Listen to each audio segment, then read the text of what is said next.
سلام، من ندا هستم. به این ویدیو خیلی خوش اومدید.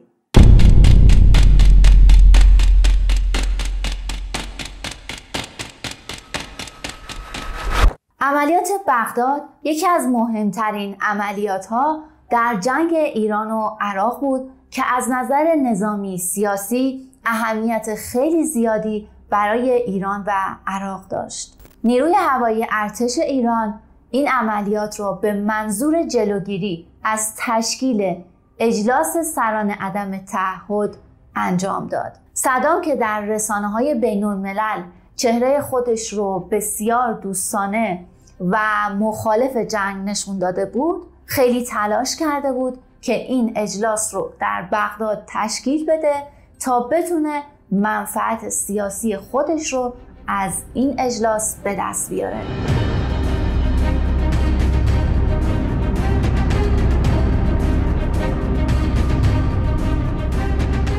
صدام اعلام کرده بود که آسمان بغداد بسیار امنه و هیچ هواپیمایی جرأت گذر کردن از آسمان بغداد رو نداره. به همین منظور وزیر امور خارجه ایران با ستاد ارتش جلسه‌ای گذاشتن و قرار شد که این عملیات رو انجام بدن. طراح این عملیات بهرام هوشیار بود که عملیات اجسر رو قبلا طراحی کرده بود و نیروی هوایی ایران در این عملیات بسیار خوش درخشیده بود. بهرام هوشیار طراحی عملیات رو با تیمش انجام داد و اعلام کرد هدف جایی باید باشد که در شهر نباشه و غیر نظامی ها به هیچ عنوان کشته نشن تا عراقی ها نتونن از این فرصت استفاده کنن و ایران رو به عنوان حقوق بشر و جنایت جنگی به دنیا معرفی کنن.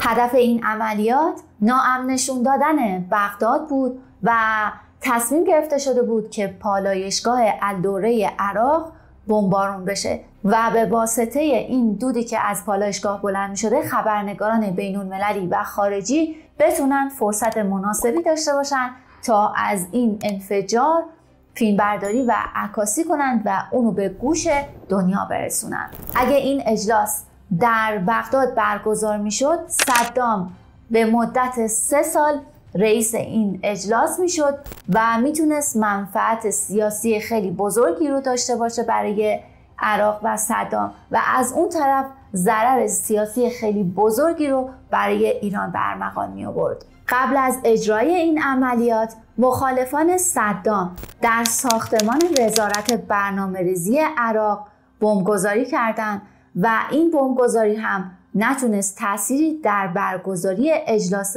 سران عدم تعهد داشته باشه.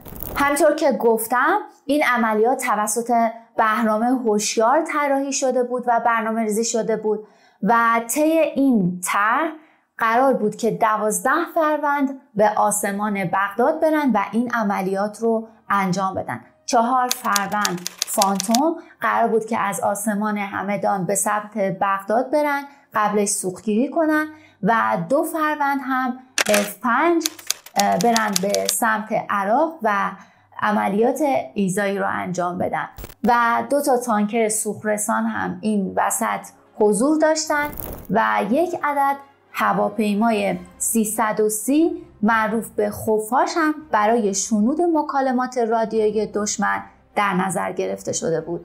اما بعد از بهرام هوشیار با به کار اومدن محمد معین‌پور فرمانده نیروی هوایی ارتش ایران این برنامه و این عملیات تغییر پیدا کرد به 2 فروند. طبق طرح سرهنگ معین‌پور قرار شد که 2 فروند فانتوم به آسمان بغداد برن و عملیات رو انجام بدن، اما با مخالفت امیر نمکی روبرو شدن و ایشون به سرهنگ معین‌پور گفتن که این عملیات با 2 فروند فانتوم غیر ممکنه و آسیب خیلی زیادی امکان داره که به هواپیماها و خلبانها بخوره و 85% احتمال برنگشتن خلبانها در این عملیات وجود داره. اما بعداً سرهنگ معین‌پور این برنامه رو تغییر دادن و به جای 2 فروند 3 فروند فانتوم رو آماده اجرای این عملیات کردن. طی این 3 فروند هواپیما به عملیات میرفتند که یکی از این هواپیماها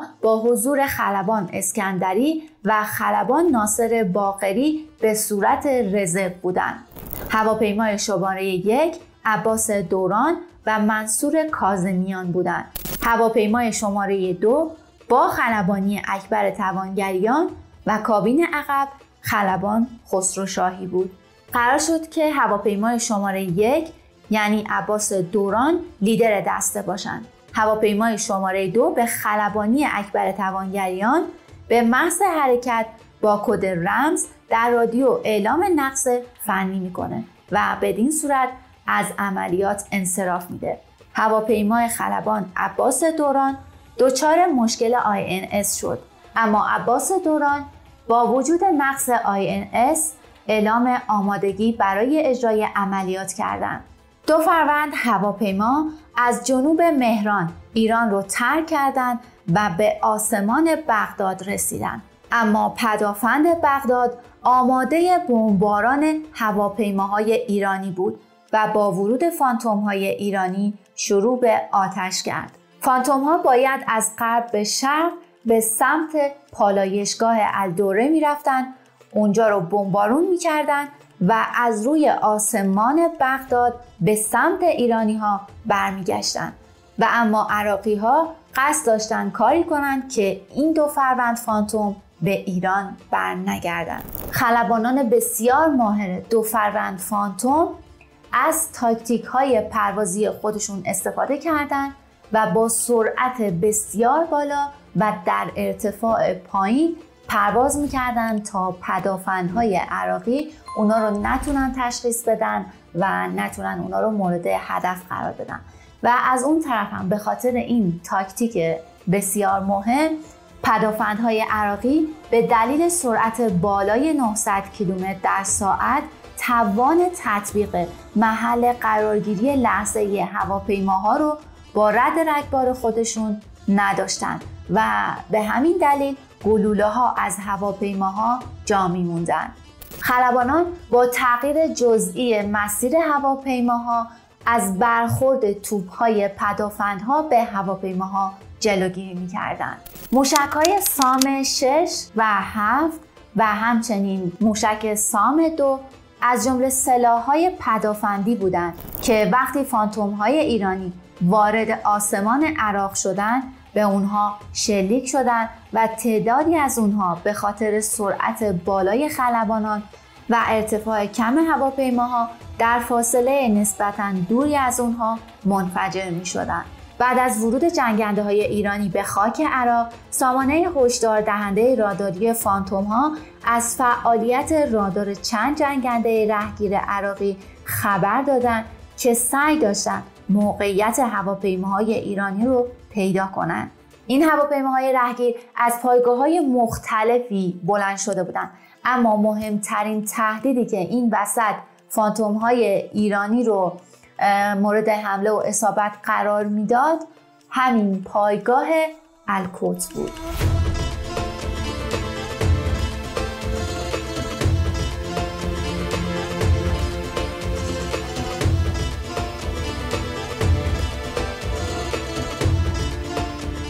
هواپیماهای رهگیری که از پایگاه الکوت بلند شده بودن همون میراژهای 1 بودن با خلبانهای جوانی که خیلی هم دوست داشتن توی این عملیات بتونن خلبانان ایرانی رو شکست بدن و مورد هدف قرار بدن. اما خلبانان ایرانی با وجود تمام تاکتیک‌های پروازی که بلد بودن، همطور که گفتم در سرعت بالا و در ارتفاع پایین پرواز می‌کردن و اجازه ندادن که این میراژها بتونن اونا رو مورد اصابت گلوله قرار بدن و از دست این میراژها هم با موفقیت فرار کردن.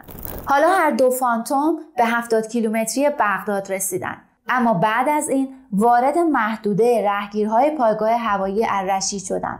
در این مرحله 2 فروند میگ 23 به طرف فانتوم ها میان، اما ایستگاه راداری زمینی عراقی ها که نتونسته بود موقعیت دقیق فانتوم ها رو کشف کنه، نتونست این 2 فروند رو به خوبی هدایت کنه.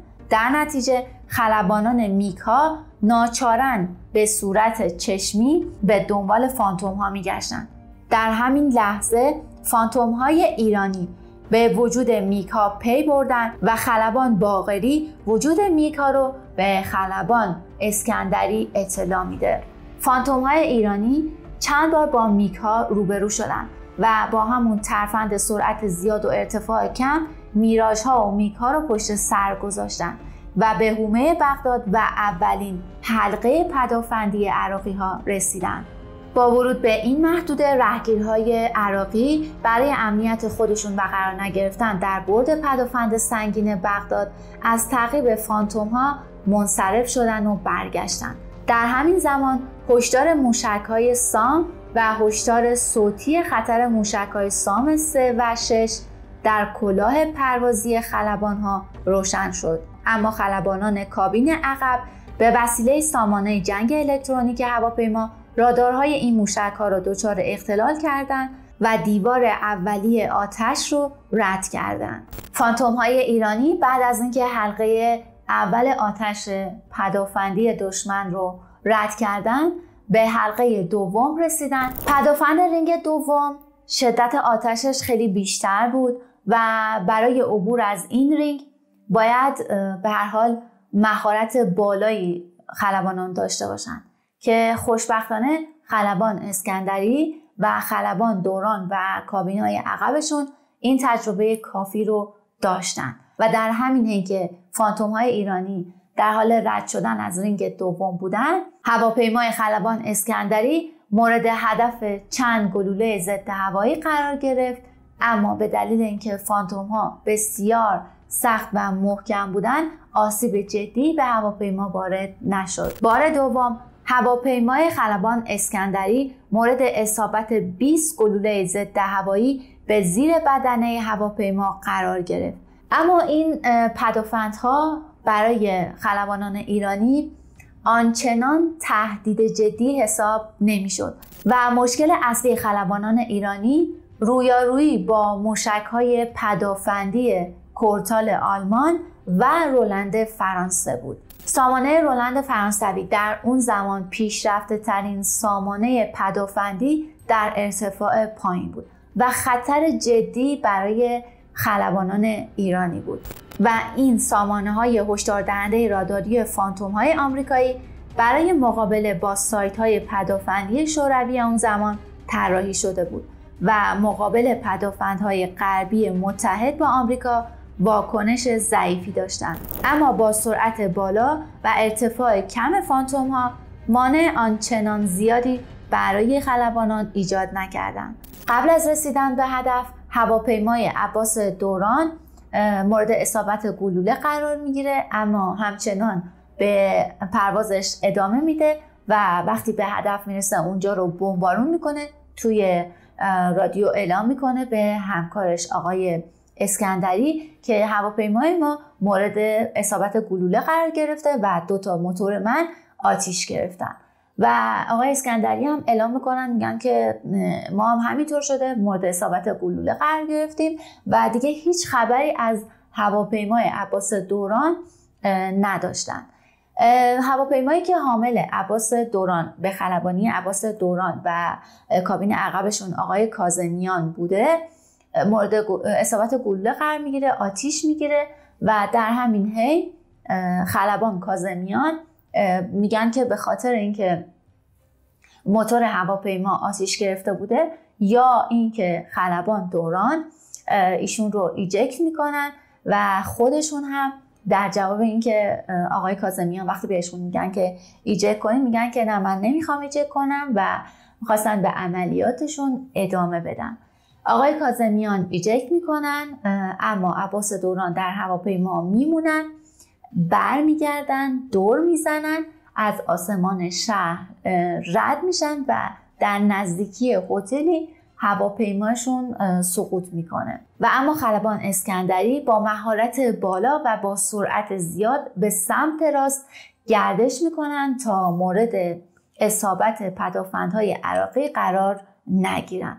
اما به هر حال در دومین شلیکی که به طرف هواپیما میشه، هواپیمای خلبان اسکندری هم مورد اصابت گلوله قرار میگیره و در همین حین خلبان باقری کابین عقب دچار آسیب میشن.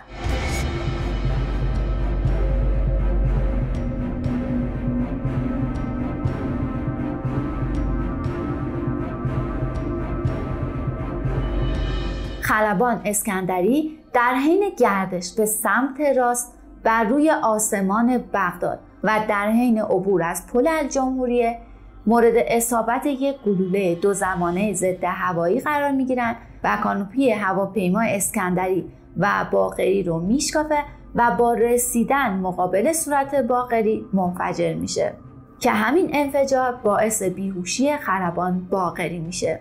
بالاخره فانتوم ها عملیات خودشون رو با موفقیت انجام میدن.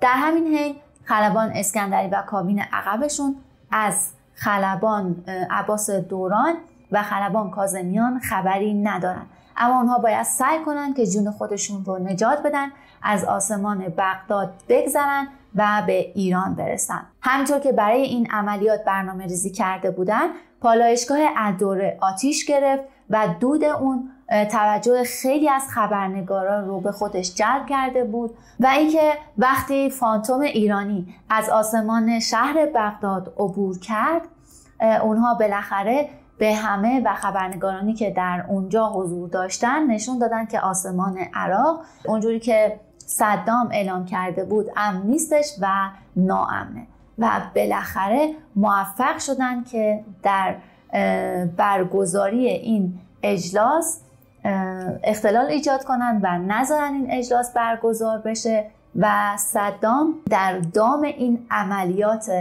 هوشمندانه بهرام هوشیار قرار گرفت و در این نبرد سیاسی دوباره از ایران و نیروی هوایی ارتش ایران شکست خورد. و اما متاسفانه فانتومی که به خلبانی عباس دوران هدایت میشد هرگز به وطن برنگشت و عباس دوران در این عملیات شهید شد.